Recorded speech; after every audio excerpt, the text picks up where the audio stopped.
మిత్రులారా, ఇప్పుడు మీరు వినబోయే ఈ కథ కేవలం ఊహ మాత్రమే కాదు.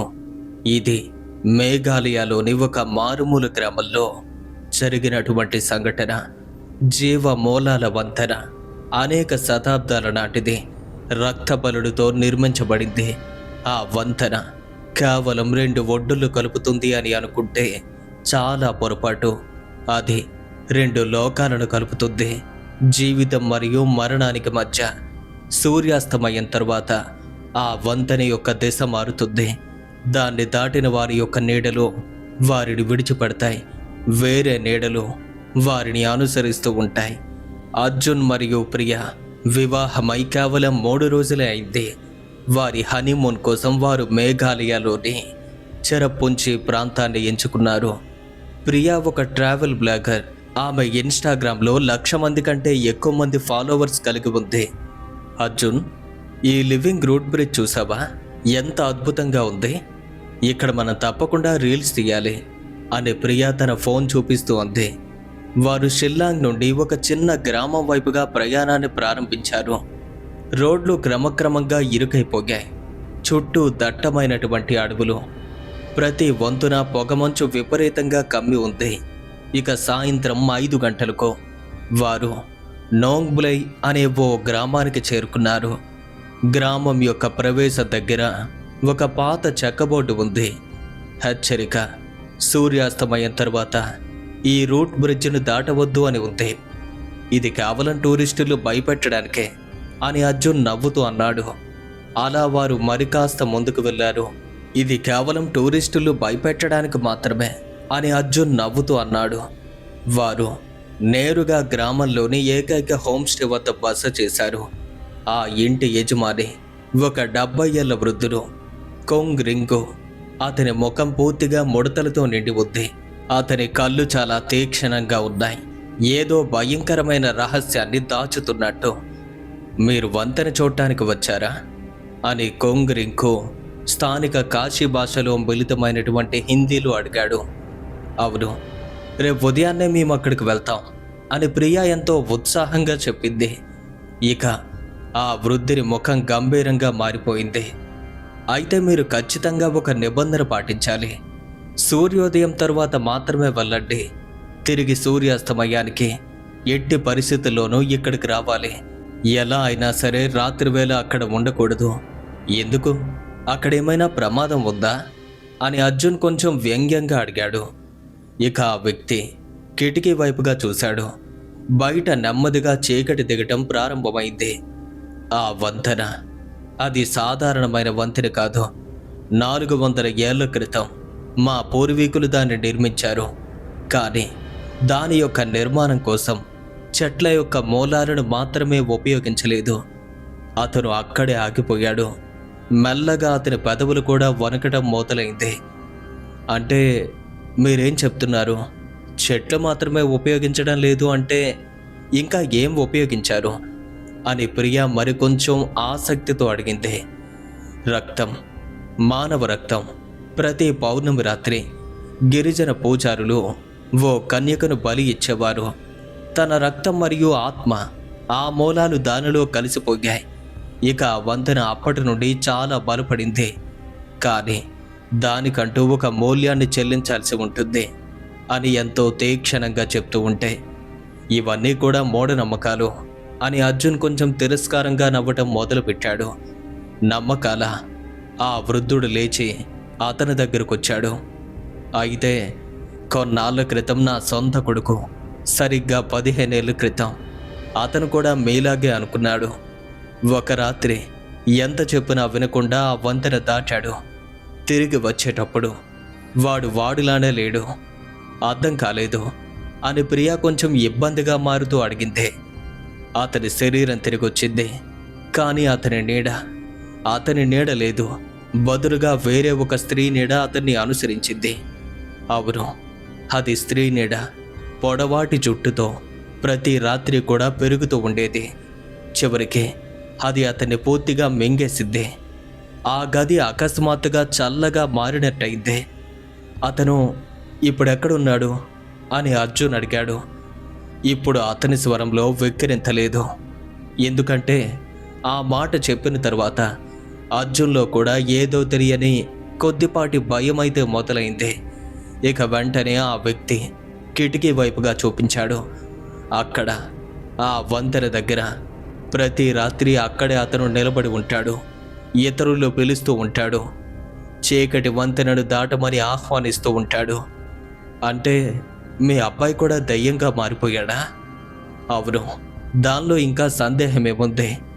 ఇక ప్రియ వెంటనే అర్జున్ చేతిని గట్టిగా పట్టుకుంది. మీరు నన్ను నమ్మకపోవచ్చు అని వృద్ధుడు తిరిగి తన కుర్చీలో కూర్చున్నాడు. కానీ నేను హెచ్చరించాను, రాత్రి వంతెన దాటవద్దు.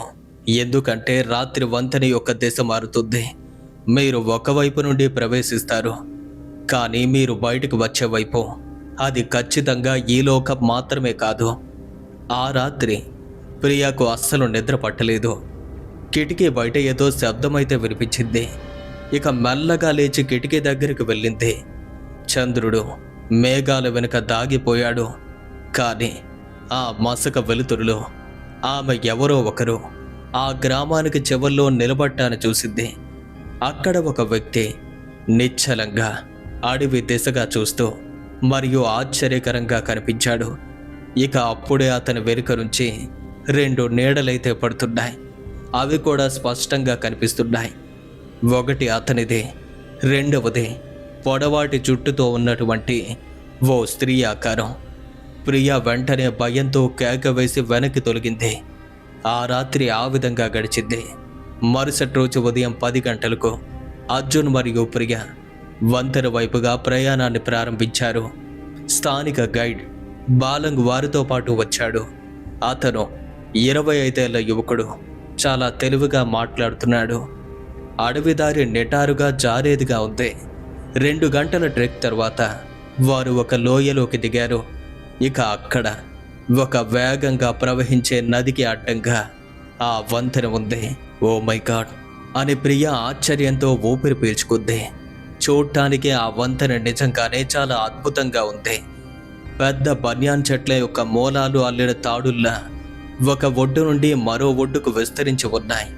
శతాబ్దాల పాటు పెరుగుతూ ఆ మూలాలు దట్టంగా కూడి బలమైనటువంటి ఒక నిర్మాణాన్ని సృష్టించాయి. కానీ దగ్గరకు వెళ్ళి చూస్తే ఆ మూలాల మధ్య ఏదో కొంచెం విచిత్రంగా ఉంది. ఎందుకంటే ఆ బ్రిడ్జ్ యొక్క కొన్ని మూలాల్లో ఎర్రగా ఉన్నాయి. అది చూడటానికే రక్తపు ఎరుపు రంగులో కనిపించాయి. ఆ ఎరుపు రంగేంటి అని అర్జున్ అడిగాడు. రాతి ఖనిజాలు. బాలంగ్ వెంటనే సమాధానం చెప్పాడు.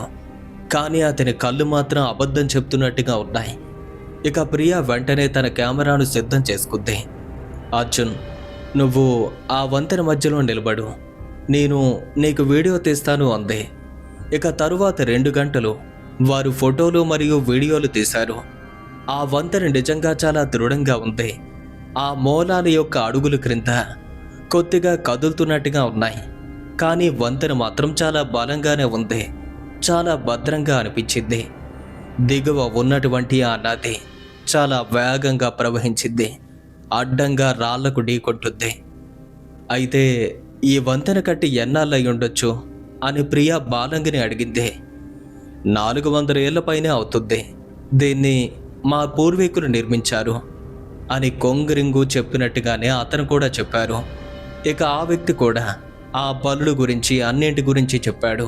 అయితే ఇంట్లో ఆ పెద్ద ఆయన చెప్పారు, ఇక్కడేవో బలుడు అని ఆ విషయం గురించి మాట్లాడుతూ ఉండేసరికి ఆ గైడ్ బాలంగ్ అక్కడే ఆగిపోయాడు. మీరు ఆ మాటలు నమ్మకూడదు. ఆ వృద్ధుడు మతిస్థిమితం కోల్పోయాడు. అతను కొడుకు అతను చెప్పినట్టుగా మరణించలేదు. మీరేమంటున్నారు? అతని కొడుకు అసలు ఎలా మరణించాడు? అతను మద్యం తాగి రాత్రి ఈ వంతెన దాటడానికి ప్రయత్నించాడు. అప్పుడే కాలు జారి నదిలోకి పడిపోయాడు. శరీరం ఎప్పుడూ దొరకలేదు. ఆ ముసలివాడు దాన్ని అంగీకరించలేకపోయాడు. కాబట్టి ఇలాంటి భూత కథలు అన్నీ కూడా కల్పించి మరీ చెప్తున్నాడు. ఇది నిజంగానే నమ్మదగ్గట్టుగానే ఉంది అని అర్జున్ కొంచెం రిలీఫ్గా అన్నాడు. ఇక సాయంత్రం 4 గంటలకు సూర్యుడు మేఘాల వెనుక నెమ్మదిగా దిగటం ప్రారంభించాడు. మనం వెనక్కి వెళ్ళిపోవాలి అని బాలం కొంచెం ఆందోళనగా చెప్పాడు. ఎలా అంటే ఏదో టెన్షన్లో ఉన్నట్టుగా.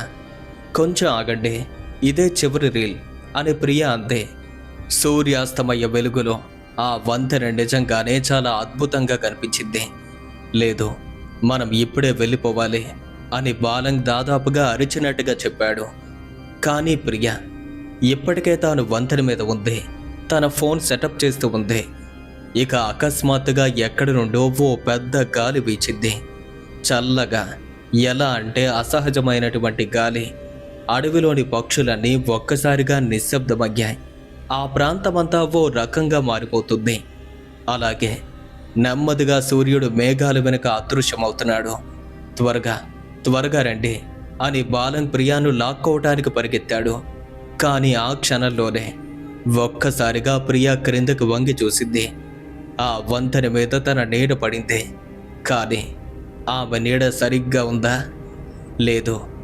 ఎలా అంటే అది కొద్దిగా పొడవుగా అనిపించింది. అలాగే అది ఓ రకంగా కదులుతున్నట్టుగా ఉంది. తనలో ఏ కదలిక లేదు. నీడ మాత్రం దానంతటా అదే కదులుతున్నట్టుగా ఉంది. ఎలా అంటే స్వతంత్రంగా. ప్రియా ప్రియా అని అర్జున్ గట్టిగా అరిచాడు. ఆమె వెనక్కి పరిగెత్తింది.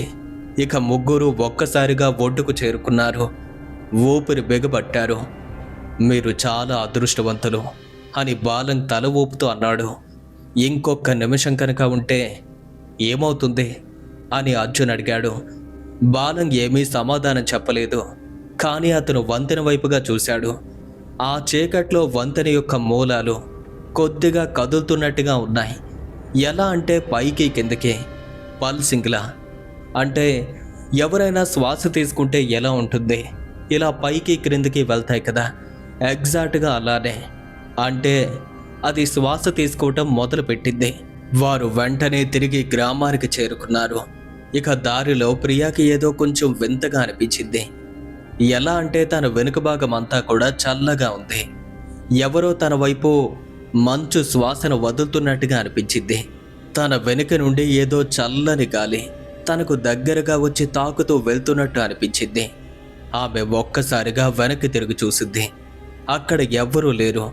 కానీ ఆ చెట్ల నీడల మధ్య ఒక ఆకారం కనిపించింది. ఎలా అంటే తననే చూస్తున్నట్టు. అర్జున్ అనే నెమ్మదిగా పిలిచింది. ఏమైంది? ఆహా, ఏం లేదు అని అడ్డంగా తల ఊపింది. తానేమనుకుంది అంటే అదంతా కూడా ఊహ అని. సరిగ్గా రాత్రి 7 గంటల సమయానికి వారు తిరిగి గ్రామానికి చేరుకున్నారు. హోమ్ స్టేలోకి వెళ్తూ ఉండగా ఆ ఇంటి యజమాని కొంగ్ రింకో తలుపు దగ్గరే నిలబడి ఉన్నాడు. అతను ప్రియాను చూశాడు. అతని ముఖం కొంచెం భయంతో ఉన్నట్టుగా ఉంది. నువ్వు సూర్యాస్తమయం తర్వాత అక్కడున్నావా? కొద్దిగా మాత్రమే, ఎక్కువసేపు లేదు, కేవలం కొన్ని నిమిషాల పాటు మాత్రమే ఉన్నాను అని సమాధానం చెప్పింది. ఆ వృద్ధుడు వెంటనే తన వెనుకకు చూశాడు. తరువాత గది లోపలికి వెళ్ళి ఒక దీపాన్ని తెచ్చి తన వెనుక పట్టుకున్నాడు. అతను దేన్నో చూశాడు. అతని చేతులు వణుకుతున్నాయి. ఎలా అంటే ఆ దీపం దాదాపుగా పడిపోయింది. అలా వణికిపోతున్నాడు. ఏమైంది మీకు? ఎందుకెలా చేస్తున్నారు అని ప్రియ ఆందోళనగా అడిగింది. ఆ వ్యక్తి నెమ్మదిగా చెప్పాడు. నీ నీడ నీది మాత్రం కాదు. మీరేం మాట్లాడుతున్నారు అని అర్జున్ కొంచెం సీరియస్ అయ్యాడు. హద్దు మీరింది. మీరు మా మనస్సులతో ఆడుకుంటున్నారు.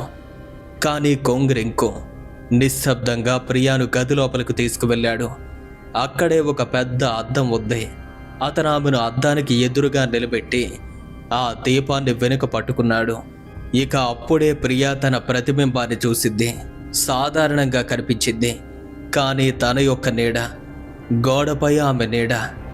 భగవంతుడా, ఆమె ఊపిరి ఆగిపోయేంత పనైంది. ఎలా అంటే ఆమె తన యొక్క తలను కదిలించింది. ఆ నీడ మాత్రం ఆశ్చర్యకరంగా కొన్ని సెకన్లు ఆలస్యంగా కదిలింది. ఆమె వెంటనే తన చేతిని పైకెత్తింది. నీడ భిన్నమైనటువంటి కోణంలో కదిలింది. అలాగే అత్యంత భయంకరమైన విషయం ఏంటంటే అక్కడ కదిలినటువంటి ఆ నీడ యొక్క చేతులు పొడుగ్గా ఉన్నాయి. ఎలా అంటే చాలా పొడుగ్గా. చేతి గోళ్ళు కూడా పొడవుగా మారిపోతున్నాయి. అచ్చం ఒక పంజాలాగా కనిపిస్తున్నాయి. మనిషి ఒకలా ఉంది, కానీ అద్దంలో తన ప్రతిబింబం వేరే విధంగా ఉంది. అసలు ఇది ఎలా జరుగుతుంది? అని ప్రియా వణుకుతూ అడిగింది. నువ్వు దాన్ని మార్చుకున్నావు అని కొంచెం గంభీరంగా చెప్పాడు. సూర్యాస్తమయం తరువాత ఆ వంతెన మీద ఉన్నప్పుడు ఖచ్చితంగా మీ నీడలు మారిపోతాయని చెప్పాడు. అయితే ఇది ఎవరి నీడ? ఆ స్త్రీది. 400 ఏళ్ల క్రితం బలి చేయబడిన కన్యకల్లో ఒకరిది. ఆమె ఆత్మ ఆ వంతెనల్లో ఇరుక్కుంది. ఆమె తప్పించుకోవాలి అనుకుంటుంది.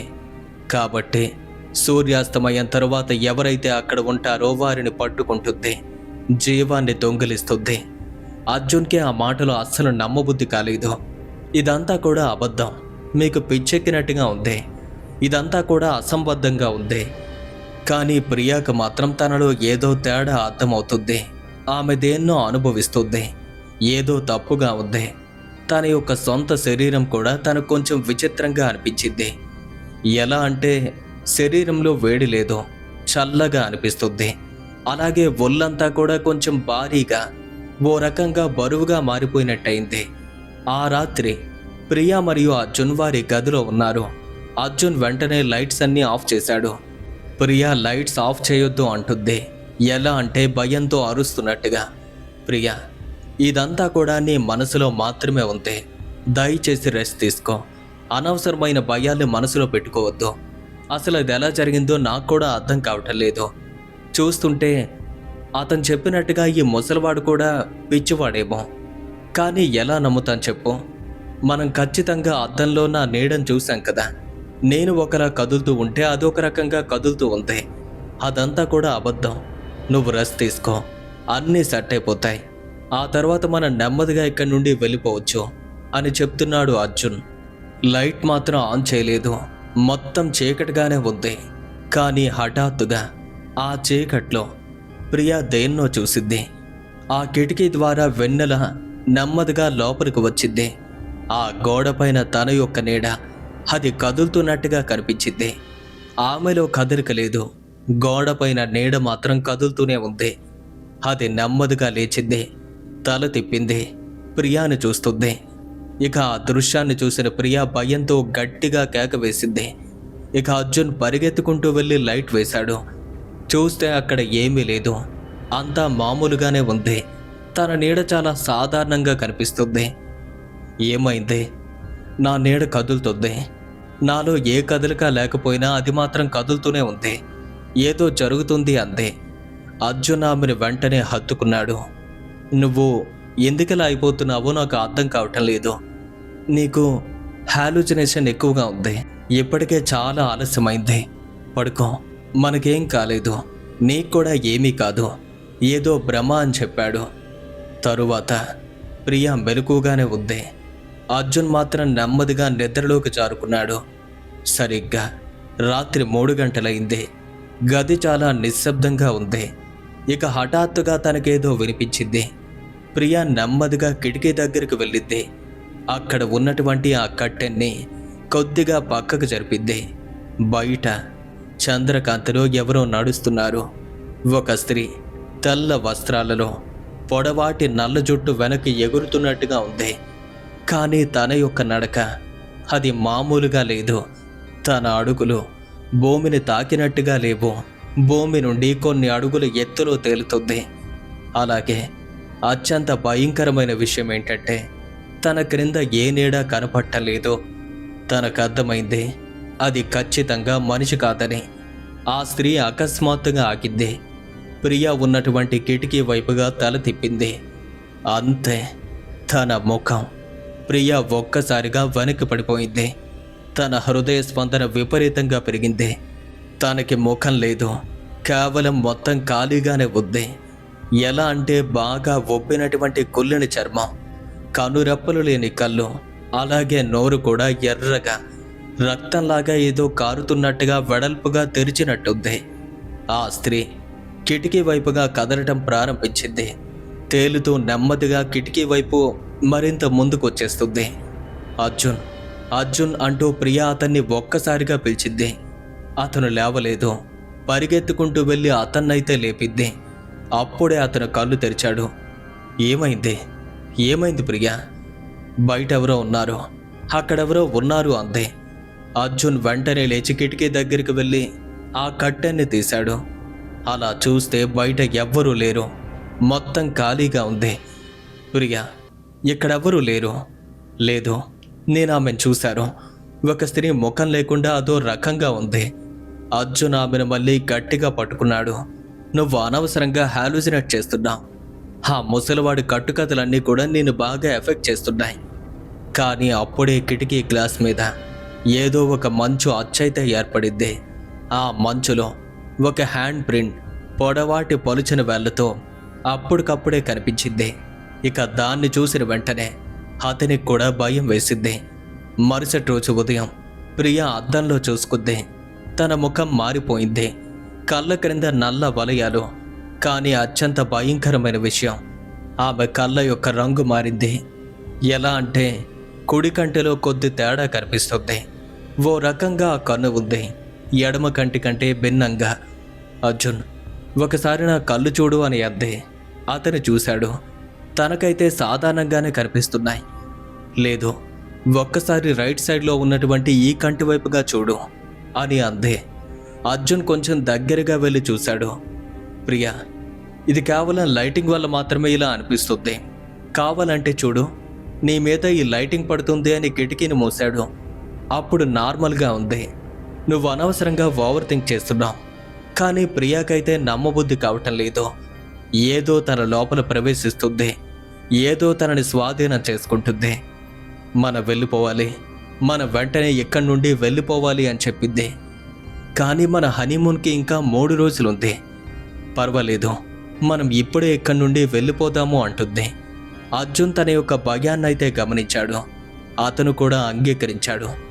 సరే, వెళ్ళిపోదాము అన్నాడు. ఇక వారు వెంటనే అప్పటికప్పుడు సామాను సర్దారు. కానీ అక్కడి నుండి వారు నిష్క్రమిస్తూ ఉండగా కొంగరింకో వారిని ఆపాడు. ఎక్కడికి వెళ్తున్నారు? మేము వెళ్ళిపోతున్నాము అన్నారు. మీరు వెళ్ళలేరు. ఎందుకు వెళ్ళలేం? ఎందుకంటే ఆమె మిమ్మల్ని ఎట్టి పరిస్థితుల్లోనూ అనుమతించదు. మీ యొక్క నీడ మార్చబడినప్పుడు మీరు బందీలు అయిపోతారు. ఆ వంతెనకు మీరు బంధితులు. మీరు పౌర్ణమి వరకు ఎట్టి పరిస్థితుల్లోనూ వెళ్ళడానికే వీల్లేదు. అప్పటి వరకు ఇక్కడే మీరు ఉండాలి. పౌర్ణిమ అంటే ఎప్పుడు అని అర్జున్ అడిగాడు. 2 రాత్రులు. అప్పటి వరకు ఇక్కడే ఉండి తీరాలి. ఆ తర్వాత ఏం జరుగుతుంది? ఆ కొంగరింకు మరికొంచెం ముందుకొచ్చాడు. పౌర్ణమి రాత్రి ఆ వంతెన అత్యంత శక్తివంతంగా ఉంటుంది. నీడ పూర్తిగా రూపాన్ని సంతరించుకుంటుంది. ఆ తరువాత అది మిమ్మల్ని కూడా మార్చుతుందా? అసలు మొదటి నుండి మీరేం మాట్లాడుతున్నారో మాకు అర్థం కావటం లేదు. ఆ నీడ నీలా మారిపోతుంది. నువ్వు నీడలా మారిపోతావు అని చెప్తున్నాడు. శాశ్వతంగా వంతెనకు బంధించబడతావు. ప్రియా మరియు అర్జున్ వారక్కడి నుండి తప్పించుకోవటానికి ప్రయత్నించారు. అతను చెప్తున్న మాటల్ని పూర్తిగా వినకుండా వారు వెంటనే కారు దగ్గరకు పరిగెత్తారు. అక్కడికి వెళ్ళి కారు స్టార్ట్ చేద్దామనేసరికి అది అస్సలు స్టార్ట్ కావటం లేదు. ఎన్నిసార్లు ప్రయత్నించినా, ఎన్ని రకాలుగా ప్రయత్నించినా ఇక అప్పుడే వారికి అర్థమైంది కారు యొక్క బ్యాటరీ పూర్తిగా డెడ్ అయింది అని. అర్జున్, ఇప్పుడెలా? ఇక్కడి నుండి ఎలా వెళ్ళాలి అనేసరికి అసలు ఏమైంది?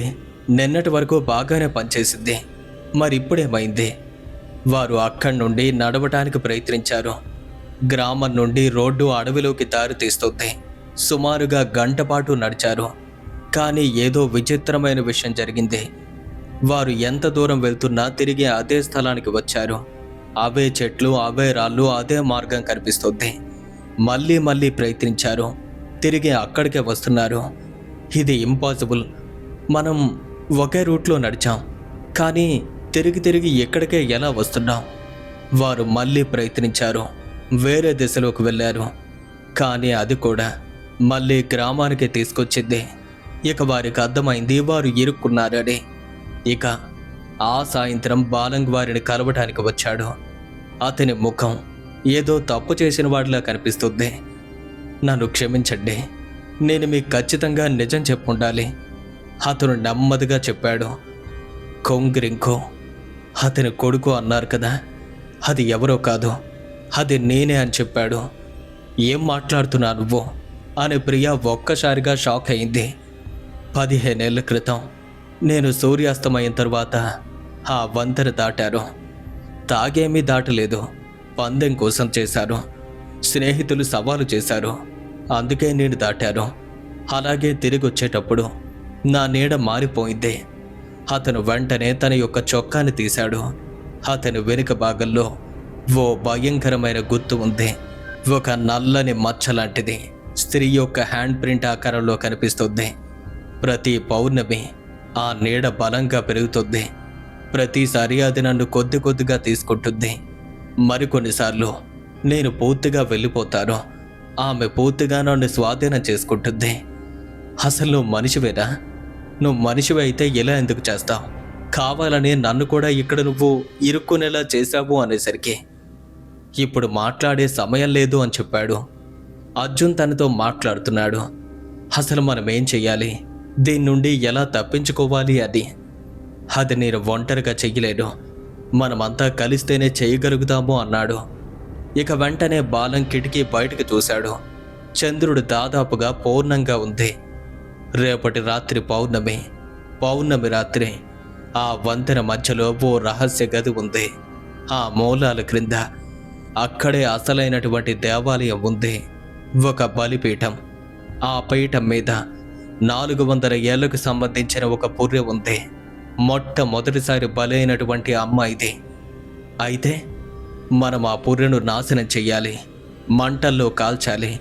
అప్పుడది ఖచ్చితంగా విచ్ఛిన్నమవుతుంది. మరి ఇంతవరకు నువ్వు ఆ పని ఎందుకు చెయ్యలేదు? మీకింకా అర్థం కావటం లేదా? నేను ఎప్పటి నుండో ఇక్కడే బందీగా మారిపోయాను అని చెప్పాడు. కానీ రాత్రి వంతెనకు వెళ్ళటం మరింత ప్రమాదకరం కాదా? ప్రమాదకరమే, కానీ ఇప్పుడు మనకున్నటువంటి ఏకైక మార్గం అదే. లేకపోతే ప్రియా పౌర్ణమి తరువాత తనలా మాత్రం ఉండలేదు. ఆ రాత్రి ప్రియాకు అస్సలు నిద్ర పట్టడం లేదు. తన శరీరంలో వింతైనటువంటి మార్పులు జరుగుతున్నాయి. తన చర్మం చల్లగా పాలిపోతుంది. వేళ్ళు కూడా పొడుగ్గా మారుతున్నట్టు కనిపిస్తున్నాయి. అలాగే తన కళ్ళు ఒక్కొక్కటి ఒక్కో రకంగా మారిపోతున్నాయి. ఒక్క క్షణంలోనే ఊహించని మార్పు చోటు చేసుకుంది. తన కళ్ళు అచ్చం ఒక పాము లాంటి కళ్ళల్లా మారిపోయాయి. తన యొక్క ఆలోచనలు కూడా నెమ్మదిగా మారుతూ ఉన్నాయి. తన మనసులో ఏవేవో కోరికలు, తెలియని భాషలో మాటలు కూడా వినిపిస్తున్నాయి. కొన్ని చీకటి కోరికలు పుట్టుకొస్తున్నాయి. తాను వెంటనే అద్దంలోకి వెళ్ళి చూసుకుంది. ఒక్క క్షణం తన ప్రతిబింబం మారినట్టుగా అనిపించింది. తన ముఖం స్థానంలో వేరొక ముఖం. ఎలా అంటే బాగా పాడైపోయిన ముఖంలా కనిపిస్తుంది. ఆ రూపాన్ని చూసి చాలా భయపడింది. అర్ధరాత్రి వేళ భయంతో గట్టిగా కేక వేసింది. అర్జున్ లేచాడు. ఏమైంది నీకు అనగా, నాకేదో అయిపోతుంది, నా లోపల ఏదో నన్ను స్వాధీనం చేసుకుంటున్నట్టుగా ఉంది అని చెప్తుంది. ఇక అర్జున్ మళ్ళీ తన దగ్గరకు వచ్చి గట్టిగా పట్టుకున్నాడు. మనం ఖచ్చితంగా దీన్ని ఆపుతాం, నేను నీకు మాటిస్తున్నాను. లేదు, ఆ ముసలాయన చెప్పినట్టుగా వినుంటే ఇంతవరకు వచ్చేదే కాదు. తన కొడుకు నిజంగానే ఎప్పుడో చనిపోయాడు. చనిపోయిన వాడు కూడా కనిపించి మనల్ని అక్కడికి తీసుకువెళ్ళాడు. లేదు, అతనేమీ మనల్ని ఇబ్బంది పెట్టాలి అనుకోలేదు. అక్కడ ఉన్న శక్తులు మాత్రమే మనల్ని లాక్కోవాలి అనుకున్నాయి. చూడు ప్రియా, అతనెప్పుడు అక్కడ బందీగా మారిపోయాడు. ఇంతవరకు ఎవరూ సూర్యాస్తమయం తర్వాత అక్కడ ఉండలేదు. చెప్తున్నా సరే వినకుండా మనమే అక్కడికి వెళ్ళాం. తప్పంతా కూడా మనలోనే ఉంది. అందుకే అతను మనల్ని ఇప్పుడు కాపాడాలని చూస్తున్నాడు. అతను స్వతహాగా మనల్ని ఏమీ చెయ్యలేదు.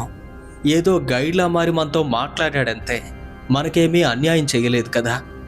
మనం ఖచ్చితంగా దీన్ని ఆపుతున్నాం, నువ్వేం భయపడకు అని చెప్తున్నాడు. ఇక ఆ రోజు ఆ విధంగా గడిచింది. మరుసటి రోజు రాత్రి పౌర్ణమి రాత్రి వచ్చింది. సాయంత్రం 6 గంటలకు బాలంగ్ వెంటనే కొన్ని వస్తువులతో వచ్చాడు. ఒక టార్చ్, ఒక పెట్రోల్ డబ్బా, అగ్గిపెట్టెలు మరియు ఓ పాత కత్తి. చూడండి, ఈ కత్తితో దాని యొక్క మూలాలను కత్తిరించాలి, ఆ రహస్య గదిని తెరవాలి అతను వివరించాడు. ఇక ఆశ్చర్యకరంగా కొంగ్ రింకు కూడా అప్పుడే అక్కడికి వచ్చాడు. ఇక్కడ ఏం జరుగుతుందో నాకు అర్థమైంది. మా అబ్బాయి 15 ఏళ్ల క్రితమే అక్కడ బందీగా మారిపోయాడు. ఆ తర్వాత ఎవరైనా అక్కడికి వెళ్ళి ఇరుక్కుంటే వారితో పాటు ఆ శాపాన్ని విచ్ఛిన్నం చెయ్యాలి అనుకున్నాం. కానీ మా అంతట మేము ఒక ప్రాణాన్ని ఆ విధంగా పాడు చెయ్యలేము. అందుకే మీకు అన్నిసార్లు హెచ్చరించారు. మా అబ్బాయి ఇంకా ఎక్కడే ఉన్నాడు. మీతో ఆ ఒక్క విషయం మాత్రం నేను అబద్ధాన్ని చెప్పాను. దయచేసి నన్ను క్షమించండి. అయితే ఇప్పటికి మీ ఇద్దరికీ కూడా శాపం ఉంది కాబట్టి మీరే ఇప్పుడు ఈ పని చెయ్యాలి. మా అబ్బాయిని కూడా మీరే విడిపించాలి. మీ ప్రాణాలు కూడా మీరే కాపాడుకోవాలి అని అర్జున్తో చెప్పగా, పర్వాలేదు, జరిగిందేదో జరిగిపోయింది. ఇప్పుడు ఏం చెయ్యాలో అది ఆలోచిద్దాం. అదేదో మాకు చెప్పండి అనేసరికి వెంటనే ఆ ముసలాయన వారికి ప్రత్యేకమైనటువంటి చిహ్నాలు గీశాడు. వారి ముంగిట్లో ఎర్ర పేస్తో కొన్ని రక్షణ గుర్తులు. ఈ గుర్తులు ఖచ్చితంగా మిమ్మల్ని రక్షిస్తాయి. కానీ పౌర్ణమి అర్ధరాత్రి వరకు మాత్రమే. అర్ధరాత్రి తరువాత ఏ ఒక్క రక్షణ కూడా పనిచేయదు. అలాగే వారి శరీరం పైన కూడా కొన్ని ప్రత్యేకమైనటువంటి గుర్తులు వేశాడు. వారు వాటన్నింటినీ పీల్చుకున్నారు. చంద్రుడు ఆకాశంలో పెద్దగా రక్తపు ఎరుపు వర్ణంలోకి మారుతున్నాడు. ఆ ప్రాంతమంతా కొంచెం విభిన్నంగా కనిపిస్తుంది. వారు అప్పుడే అడవిదారిలోకి నడవటం ప్రారంభించారు.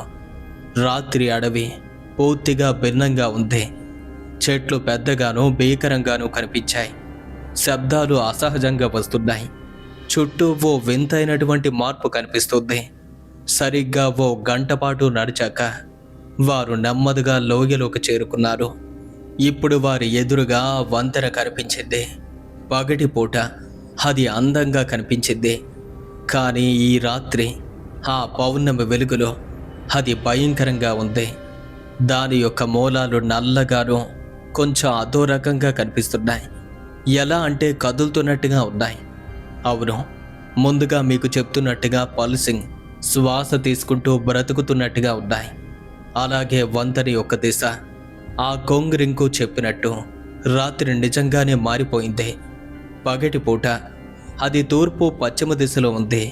కానీ ఇప్పుడు అది ఉత్తర మరియు దక్షిణ దిశలో కనిపించింది. అది ఇప్పుడు రెండు లోకాలను ఖచ్చితంగా కలుపుతుంది అని బాలం నెమ్మదిగా అన్నాడు. ఆ వంతెన మీద ఏవో నిలబడి ఉన్నాయి. ఎలా అంటే కొద్దిమంది నిల్చున్నట్టుగా కనిపిస్తున్నాయి. అప్పుడే వారు మరికొంచెం ముందుకు వెళ్ళి గమనించారు. అలా చూసేసరికి 4 స్త్రీలు ప్రత్యక్షమయ్యారు. తెల్ల వస్త్రాల్లో కదలకుండా నిల్చున్నారు. అసలెవరు వీరు అని అడిగేసరికి బలుల యొక్క ఆత్మలు అని బాలం వణుకుతూ చెప్పాడు. వారు కనిపిస్తారు, కానీ ఎట్టి పరిస్థితుల్లోనూ మనం వారిని తాకకూడదు. నేను కూడా శాపగ్రస్తుడ్నే. కానీ నేను శాపానికి గురై 15 ఏళ్ళు మాత్రమే అవుతుంది. వారు 100 సంవత్సరాలుగా ఉన్నవాళ్ళు. అందుకే నేను కూడా మిమ్మల్ని ఎప్పటి వరకు తాకలేదు అని చెప్పాడతను. ఇప్పుడు మనకు కనిపిస్తున్న వారితో మనం ఎట్టి పరిస్థితుల్లోనూ మాట్లాడకూడదు, వారిని తాకకూడదు. మన ముందు ఈ గుర్తులు ఉన్నంతకాలం వారు మనకి ఏమీ చెయ్యలేరు. వారు నెమ్మదిగా వంతెన వైపు కదలటం మొదలుపెట్టారు. మొదటి అడుగు మూలాల మీద పెట్టినప్పుడు వారికేదో అర్థమైంది. ఎలా అంటే దాని యొక్క మూలాలు వెచ్చగా ఉన్నాయి. అలాగే అవి పైకి క్రిందకి ఊగుతున్నట్టుగా అనిపించింది. అచ్చంగా హృదయ స్పందనలాగా స్త్రీ ఆకారాలు ఒక్కసారిగా వారి వైపు తిరిగాయి. వాటికి ముఖాలు లేవు, కేవలం నల్లగా ఓ రకంగా కనిపిస్తున్నాయి. రండి, నా వెంట రండి అని బాలం చెప్పాడు. వారు నెమ్మదిగా వంతెన మధ్యకు చేరుకున్నారు. బాలం అప్పుడే క్రిందకు చూశాడు. ఇదిగోండి, ఇక్కడే ఆ రహస్య గది ఉండాలి. అతను కత్తితో మూలాలను కత్తిరించమని చెప్పాడు. వారు వెంటనే ఆ విధంగా చేయటం ప్రారంభించారు. ఆ మూలాలు ఒక్కసారిగా రక్తస్రావమయ్యాయి. ఎర్రని ద్రవం దాని నుండి బయటకొచ్చింది. ప్రియా ఒక్కసారిగా భయపడి వెనక్కి జరిగింది. తల తిరుగుతున్నట్టుగా అనిపించింది. అదో రకంగా ఒళ్ళంతా ఏదో అయిపోతున్నట్టుగా ఫీల్ అవుతుంది. ప్రియా అని అర్జున్ వెంటనే తనని పట్టుకున్నాడు. కానీ అప్పుడే ప్రియా వింతగా నవ్వింది. తన స్వరం ఒక్కసారిగా తన స్వరం మారిపోయింది. లోతుగా గర్జించినట్టుగా ఉంది. నువ్వు ఆలస్యం చేశావు అని ప్రియా నోటి నుండి ఒక వింత స్వరం వచ్చింది. ఎలా అంటే ఆమె దాదాపుగా మారిపోయింది. ఇక అర్జున్ భయంతో చూస్తున్నాడు. ఒక్కసారిగా ప్రియా కళ్ళు పూర్తి నలుపు రంగులోకి మారిపోయాయి. అసలు తెల్లని కనుగుడ్డు ఎక్కడా కనపట్టం లేదు. ఒక దెయ్యంలా మారిపోతుంది. ప్రియా, దయచేసి నా మాట విను ప్రియా అని పిలుస్తూ ఉన్నాడు అర్జున్. తన భుజాలు పట్టుకుని మరీ కదిలించాడు. కానీ ఆశ్చర్యకరంగా ప్రియా అప్పుడే వింత భాషలో మాట్లాడడం ప్రారంభించింది. కాశీ, అది లోకల్ లాంగ్వేజ్, కానీ శతాబ్దాల నాటిది. మరింత పాత భాష మాట్లాడుతుంది. బాలంగ్ వింటున్నాడు, కానీ షాక్లో ఉన్నాడు. ఆమె 400 ఏళ్లుగా ఎదురు చూస్తుందట, ఎవరైనా దాన్ని దాటడం కోసం, తప్పించుకోవటం కోసం. అప్పటి నుండి ఎంతోమంది మగవాళ్ళు బలయ్యారు, కానీ ఆమె ఎదురు చూస్తుంది అమ్మాయి గురించి. త్వరగా త్వరగా రహస్య గదిని దాటండి అని గట్టిగా అరిచాడు. ఇక వెంటనే అర్జున్ మరింత తీవ్రంగా మూలాలను కత్తిరించాడు. చివరికి ఆ మూలాల క్రింద కనిపించింది ఒక చీకటి రంధ్రం క్రిందకు దారి తీసింది. మనం దిగాలి, వెంటనే దిగాలి అని బాలంగ్ చెప్పాడు. ఇక అర్జున్ ఒక్కసారిగా ప్రియాను పట్టుకొని ఆమె తన నుండి విడిపించుకోవటానికి ప్రయత్నిస్తున్నప్పటికీ బలవంతంగా మార్గం ద్వారా క్రిందకు దిగాడు. లోపల ఒక చిన్న గుహ, గోడలన్నీ కూడా ఎముకలతో కప్పబడి ఉన్నాయి. ఎలా అంటే మనుషుల యొక్క ఎముకలు, కొన్ని వందల ఎముకలు వేలాడుతూ కనిపించాయి. ఆ గుహ మధ్యలో ఒక రాతి పీఠం, అలాగే దాని మీద ఒక పుర్రె. చాలా పాతది, రంగు పూర్తిగా మారిపోయింది, కానీ ఇప్పటికీ అది సంరక్షించబడుతున్నట్టుగా ఉంది. ఆ పుర్రె యొక్క కళ్ళ రంధ్రాలు అవి ఎరుపు రంగు వెలుగుతో మెరుస్తూ ఉన్నాయి. అదే అదే ఆ పుర్రె అని బాలంగ్ అటువైపుగా చూపించాడు. కానీ ఒక్కసారిగా ప్రియా భయంకరమైనటువంటి శక్తితో అర్జున్ నుండి తప్పించుకుంది. వెంటనే ముందుకు వెళ్ళి ఆ పీఠం ముందు నిలబడింది. చేతులు చాచింది, మరింతగా విస్తరిస్తూ, మీరు దాన్ని ఎప్పటికీ నాశనం చెయ్యలేరు అని గట్టిగా అరిచింది. అసలది ప్రియా స్వరం కాదు, పాత స్వరం, కోపంతో రగిలిపోతున్నట్టుగా ఉంది. ఒక్కసారిగా ప్రియా శరీరం మారటం ప్రారంభమైంది. తన వేళ్ళు పొడుగ్గా పలుచుగా మారే, తన చర్మం మరింత లావుగా మారిపోతుంది. తన ముఖం ఒక్కసారిగా గొల్లవారుతుంది. ప్రియా, దయచేసి నా మాట విను, నాతో మాట్లాడు అని కన్నీళ్లతో గట్టిగా అరుస్తున్నాడు. ప్రియాను ఒక ఆత్మ ప్రలోభ పెడుతూ ఉంటే తాను తన ప్రియాతో మాట్లాడడానికి ప్రయత్నించాడు. ఆశ్చర్యకరంగా ప్రియా శరీరం ఒక్క క్షణం ఆగిపోయింది. తన కళ్ళల్లో ఓ మార్పు. ప్రియా యొక్క నిజమైన స్వరం ఇప్పుడు మాట్లాడుతుంది. అర్జున్ అని ప్రియా గొంతు చాలా బలహీనంగా వచ్చింది.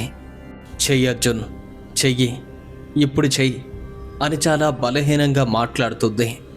తనను ఒక ఆత్మ ఆ విధంగా ప్రలోభ పెడుతున్నప్పటికీ ప్రియా మాత్రం అదుపులో ఉండటానికి ప్రయత్నిస్తుంది. కానీ ఎక్కువసేపు నేను నియంత్రించలేను, వెంటనే ఆ పని చెయ్యు అని గట్టిగా అంది. ఇక అర్జున్ వెంటనే ఒక నిర్ణయాన్ని తీసుకున్నాడు. అతను వెనుకనే బాలంగ్ చేతుల్లో ఉన్నటువంటి ఆ పెట్రోల్ డబ్బాను తీసుకుని ఆ పీఠం మీద పోశాడు. అలాగే పుర్రె మీద కూడా వేశాడు. అకస్మాత్తుగా ఆ గుహ కంపించడం మొదలైంది. గోడల నుండి శబ్దాలు, ఏడుపులు వస్తున్నాయి. కేకలు, విలాపాలు, బలుడు యొక్క ఆత్మలు మేల్కొంటున్నట్టుగా అనిపించింది. అర్జున్ వెంటనే అగ్గిపెట్టెను తీసుకున్నాడు. ప్రియా ఒక్కసారిగా ముందుకు దూకింది. కానీ తనలోని ఆత్మ అతనిపైకి దాడి చేయబోతూ ఉంటే ప్రియా తనలోని ఆత్మను నియంత్రిస్తూ ఉంది. అప్పుడే బాలంగ్ ముందుకొచ్చి ప్రియాను గట్టిగా పట్టుకున్నాడు. అర్జున్ ఒక్కసారిగా అగ్గిపుల్లను వెలిగించాడు. ఆ అగ్గిపుల్లను నేరుగా ముందు పోసినటువంటి పెట్రోల్ మీదకు విసిరాడు. అంతే, ఒక్కసారిగా ఆ పీఠం మంటల్లో చుట్టుముట్టబడింది. ఆ పుర్రె అది వెంటనే కాలటం ప్రారంభమైంది. ఓ భయంకరమైనటువంటి వికృత కేక ఆ గుహను పూర్తిగా ప్రతిధ్వనించేలా అరిచింది. చుట్టూ నీడలు వెర్రిగా నృత్యం చేయటం ప్రారంభించాయి. ఇక అంతవరకు ఆ భయంకరమైనటువంటి ఆత్మ యొక్క ప్రభావంలో ఉన్నటువంటి ప్రియ వెనక్కి పడిపోయింది. శరీరం మొత్తం కూడా మెలికలు తిరుగుతూ లేదు లేదు అని ఆ పాత భాషలో ఏదేదో మాట్లాడుతూ ఉంది. ఒక్కసారిగా ఆ పుర్రె పగిలింది. అలాగే దాని నుండి చూస్తూ ఉండగానే ఓ పెద్ద నల్లని పొగైతే బయటకు వచ్చింది. అది ఒక స్త్రీ ఆకారాన్ని సంతరించుకుంది. క్షణకాలం వారు ఆమెను చూశారు. యువ కన్యక 400 ఏళ్ల క్రితం మొట్టమొదటిసారిగా బలివ్వబడింది. తన ముఖం బాధతో వక్రీకృతమైంది. తరువాత గట్టిగా అరిచింది. చివరి మరియు భయంకరమైన అరుపు అది. ఒక్కసారిగా ఆ పొగ గాల్లో కలిసిపోయింది. అప్పుడే ప్రియా శరీరం నిశ్చలమైంది. ప్రియా అని అర్జున్ తన దగ్గరకు పరిగెత్తాడు. తాను కళ్ళు తెరిచింది. సాధారణంగా కనిపిస్తుంది. అర్జున్ని నెమ్మదిగా పిలిచింది. మనకేం కాలేదు, మనం బాగానే ఉన్నాం, నువ్వు కూడా తిరిగి వచ్చేసావు అని చెప్పాడతను. ఇక అప్పుడే ఆ గుహ మళ్ళీ కంపించింది. దాని చుట్టూ ఉన్నటువంటి మూలాలన్నీ కూడా ఒక్కొక్కటిగా విడిపోవటం ప్రారంభమైంది. బయటికి వెళ్ళాలి, ఇది కూలిపోతుంది అని బాలం గట్టిగా అరిచారు. ఇక బాలం వెంటనే అర్జున్ చేతిని పట్టుకునేసరికి అర్జున్ ఆశ్చర్యకరంగా చూస్తున్నాడు. అదేంటి, నువ్వు నన్ను ముట్టుకుంటున్నావా అనేసరికి, అవును, ఎప్పుడూ ఆ శాపం పోయింది, రండి బయటికి వెళ్ళిపోదాము అన్నారు. ఇక వెంటనే వారు ద్వారం గుండా పాక్కుంటూ ముందుకు వెళ్ళారు. అతి కష్టం మీద వంతెన మీదకు తిరిగి ఎక్కారు. చూస్తుండగానే ఆ గుహ కూలిపోయింది. రాళ్ళు మరియు విపరీతమైన మట్టితో మూసుకుపోయింది. హఠాత్తుగా ఆ వంతెన కంపించింది. దాని యొక్క మూలాలన్నీ విడిపోతున్నాయి. పరిగెత్తండి అని బాలం గట్టిగా అరిచాడు. వారు వంతెనకు అడ్డంగా పరిగెత్తారు. వారి వెనుక చూస్తూ ఉండగానే ఆ వంతెన విచ్ఛిన్నమవుతుంది. ఆ మూలాలు ఒకదాని తరువాత ఒకటి చీలిపోతున్నాయి. వారు నెమ్మదిగా ఒడ్డుకు చేరుకుని ఒక్కసారిగా పైకి దూకేశారు. వారి వెనుక ఆ వంతెన ఒక్కసారిగా కూలిపోయింది. ఆ నదిలో కలిసిపోయింది. వారు నెమ్మదిగా ఊపిరి పీల్చుకుంటూ నేల మీద పడిపోయారు. తరువాత కాసేపటి వరకు నిశ్శబ్దం. అర్జున్ ప్రియా వైపుగా చూశాడు. వెన్నెల వెలుగులో తన నీడను గమనించాడు. అది సాధారణంగానే ఉంది. తాను ఎలా కదులుతుందో అది కూడా అచ్చ అలానే కదులుతుంది. అమ్మయ్య, ఇది ముగిసిపోయింది అని నెమ్మదిగా కొనిగాడు. నిజంగానే ఆ శాపం అక్కడితో ఆగిపోయింది. బాలం తన వైపు చూశాడు. అతని నీడ కూడా సాధారణంగా మారింది. అతని వెనుక భాగంలో ఉన్నటువంటి ఆ గుర్తు ఒక్కసారిగా మండుతూ మాయమైపోయింది. ఆ శాపం పూర్తిగా నాశనమైంది. అతను ఉపశమనంతో నవ్వాడు. 15 ఏళ్ల తరువాత నేను ఈ భయంకరమైన శాపం నుండి బయటకొచ్చాను. ఎన్నాళ్ళు ఎంతో నరకాన్ని అనుభవించాను. మీ మూలంగా నేను ప్రాణాలతో బయటపడ్డాను అని సంతోషంతో వారిని కౌగలించుకున్నారు. వారు వెంటనే తిరిగి గ్రామానికి నడిచారు. ఆ వెన్నెలలో అడవి చాలా శాంతంగా కనిపించింది. భయపెట్టే అడవిలా కాదు, ప్రశాంతమైనటువంటి ప్రకృతి రూపంలో. తెల్లవారుజామున వారి సామాను సర్దారు. అక్కడి నుండి వెళ్ళిపోతున్నారు. ఇక అప్పుడే కొంగ్ రింకు మరియు అతని కొడుకు బాలం వారిద్దరూ కూడా తలుపు దగ్గర వారికి వీడ్కోలు చెప్పారు. అతని కళ్ళల్లో కన్నీళ్లు కనిపించాయి. నా కొడుకు నాకు తిరిగిచ్చినందుకు చాలా ధన్యవాదాలు అని ఏడుస్తూ చెప్పాడు. బాలం తన తండ్రిని కౌగలించుకున్నాడు. అర్జున్ మరియు ప్రియ కారులోకి ఎక్కారు. ఈసారి ఆ ఇంజన్ ఏ సమస్య లేకుండా స్టార్ట్ అయింది. బ్యాటరీ కూడా బాగానే ఉంది. వారు నడుపుతూ వెళ్తూ ఉండగా ప్రియా వెనక్కి తిరిగి చూసింది. ఆ గ్రామం పూర్తిగా మంచుతో కప్పబడింది. మనం నిజంగానే తప్పించుకున్నామా అని అతని భుజం పైన వాలుతూ అడిగింది. అర్జున్ వెంటనే తనని ఒక చేత్తో పట్టుకున్నాడు. అవును, మనం తప్పించుకున్నాం అని నవ్వుతూ చెప్పాడు. ఇక అర్జున్ కార్ని చాలా వేగంతో నడిపాడు. వారు అలా ముందుకు వెళ్ళిపోయారు. తరువాత వారి నగరానికి తిరిగి వచ్చారు. వారు సాధారణ జీవితానికి తిరిగి రావడానికి ప్రయత్నించారు. కానీ ఆ వంతెన ఆ రాత్రి వారి జ్ఞాపకాల్లో అలానే నిలిచిపోయింది. వారిని ఎప్పుడూ విడిచిపెట్టలేదు. ప్రియా ఇన్స్టాగ్రామ్ నుండి అన్ని ఫొటోస్ అలాగే వీడియోస్ని వెంటనే డిలీట్ చేసింది. ఆమె ఇక అప్పటి నుండి అలాంటి వాటిని ఫోటోలు తీయటం కూడా మానేసింది. ఫ్రెండ్స్, విన్నారు కదా, ఈ స్టోరీ మీకు ఎలా అనిపించింది? హనీమూన్లో ఎంజాయ్ చేద్దాము అని వెళ్ళినటువంటి ఆ కొత్త జంటకు ఇలాంటి ఒక అనుభవం ఎదురైంది. మరి ఈ స్టోరీపై మీ యొక్క అభిప్రాయాన్ని ఖచ్చితంగా క్రింద కామెంట్స్ రూపంలో రాయండి. అలాగే ఈ వీడియో కనుక మీకు నచ్చినట్టయితే లైక్ చేయడం మాత్రం మర్చిపోవద్దు. మీరిచ్చే ఒక్క లైక్ అనేది చాలా ఇంపార్టెంట్. వీలైతే ఈ వీడియోని మీ ఫ్రెండ్స్ అండ్ ఫ్యామిలీ మెంబర్స్తో షేర్ చేసుకోండి. అలాగే ఇలాంటి మరిన్ని హారర్ స్టోరీస్ కోసం ఇప్పుడే మన ఛానల్ సబ్స్క్రైబ్ చేసుకుని పక్కనే ఉన్న బెల్ ఐకాన్ను యాక్టివ్ చేసి ఆన్లో పెట్టుకోండి. నెక్స్ట్ నేను ఎప్పుడు వీడియో అప్లోడ్ చేసినా మీ మొబైల్కి డైరెక్ట్గా నోటిఫికేషన్ వస్తుంది. ఇక అన్నింటికంటే ముఖ్యమైన విషయం, ఒకవేళ మీ జీవితంలో జరిగిన భయంకరమైన అనుభవాలు కానీ, మీకు తెలిసినటువంటి యథార్థ సంఘటనలు కానీ మాతో పాటు షేర్ చేసుకోవాలి అనుకుంటే మన యొక్క ఇన్స్టాగ్రామ్కి డైరెక్ట్గా DM చేయండి. ఒకవేళ మీరు చెప్పిన స్టోరీ బాగుంటే ఖచ్చితంగా మన ఛానల్లో అప్డేట్ చేయబడుతుంది. నెక్స్ట్ అద్భుతమైనటువంటి హారర్ స్టోరీతో మళ్ళీ కలుసుకుందాం.